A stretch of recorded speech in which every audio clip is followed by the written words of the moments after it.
मैं अभी मेरे घर पर कुछ बच्चे मिलने आए थे, तो साहजिकता से मैं बात कर रहा था कि भाई ये हुआ ये हुआ ये हुआ। फिर मैंने उनको पूछा भाई केजरीवाल जी ने क्या करा, और मैंने ही जवाब दे दिया मेरी गलती हो गई कि कुछ नहीं किया। तो एक बच्चे ने स्फूर्ति से कहा कि साहब ऐसा नहीं है, आप इतना अन्याय उनको मत करिए, और दृढ़ता से के साथ विश्वास के साथ कहा। तो मैंने कहा क्या कहना चाहते हैं, अब क्या किया?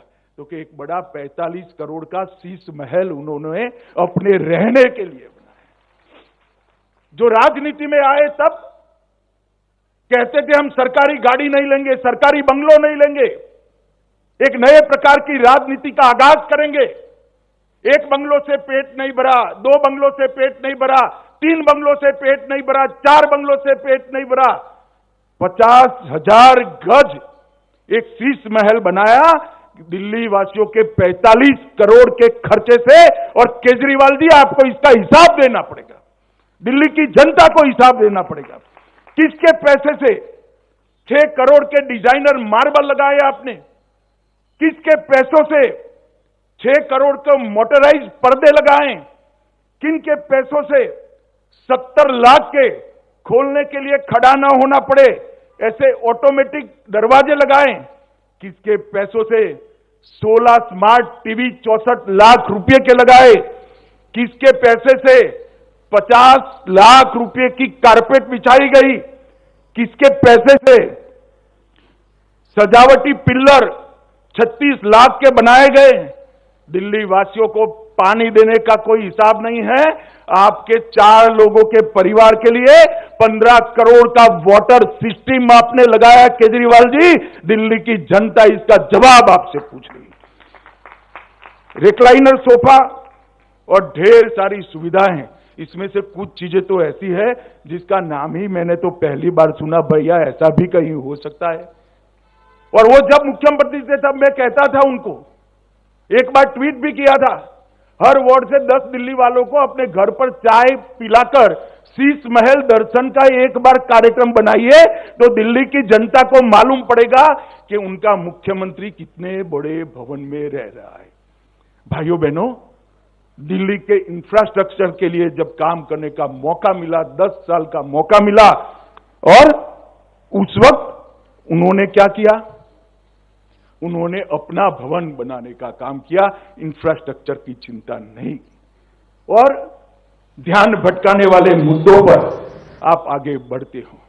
भाइयों बहनों, एक केजरीवाल जी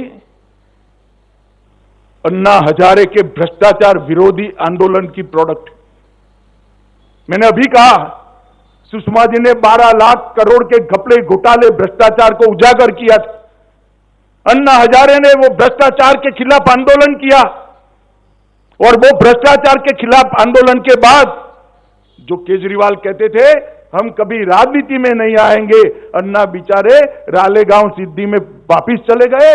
इन्होंने एक पार्टी बनाई और मुख्यमंत्री बने। हमें कोई आपत्ति नहीं, मुख्यमंत्री बनकर आपने किया। शराब का घोटाला किया, मोहल्ला क्लिनिक के नाम पर करप्शन किया, टेस्टिंग के नाम पर दवाओं के नाम पर करप्शन किया, 16 स्ट्रीट का करप्शन किया, सीसीटीवी कैमरा के नाम पर करप्शन किया, बस खरीदने में घोटाला किया, और सबसे बड़ा घोटाला निजी सुविधाओं के लिए शीश महल का करने का काम केजरीवाल जी आपने किया है। दिल्ली की जनता को आपको जवाब देना पड़ेगा, और दिल्ली की जनता इसका जवाब मांगेगी। और मैं केजरीवाल जी को कहना चाहता हूं, केजरीवाल जी हम पर जो आरोप लगाना है लगाइए, जनता फैसला करेगी, मगर आप शीश महल का जवाब दिल्ली की जनता को जरूर दीजिए। भाइयों बहनों, केजरीवाल का जो रास्ता है वो भारतीय जनता पार्टी के लिए अभिप्रेत नहीं है। हमने तो आयोजनबद्ध तरीके से शहरों का विकास करने का मोदी जी के नेतृत्व में ठाना है, और आज इसकी ही एक कड़ी ये सुषमा स्वराज भवन बनी है। यहां पर सुरक्षा के साथ हमारी कामकाजी बहनें, बच्चियां रहेगी, अपनी करियर को एक शेप दे पाएगी, और समाज के बीच में उन्नत मस्तक के साथ अपने अस्तित्व को वो उजागर करेगी। मैं फिर से एक बार एनडीएमसी, एलजी साहब और यहाँ की एमपी तीनों को बहुत बहुत साधुवाद और शुभकामनाएं देकर मेरी बात को समाप्त करता हूं। वंदे मातरम।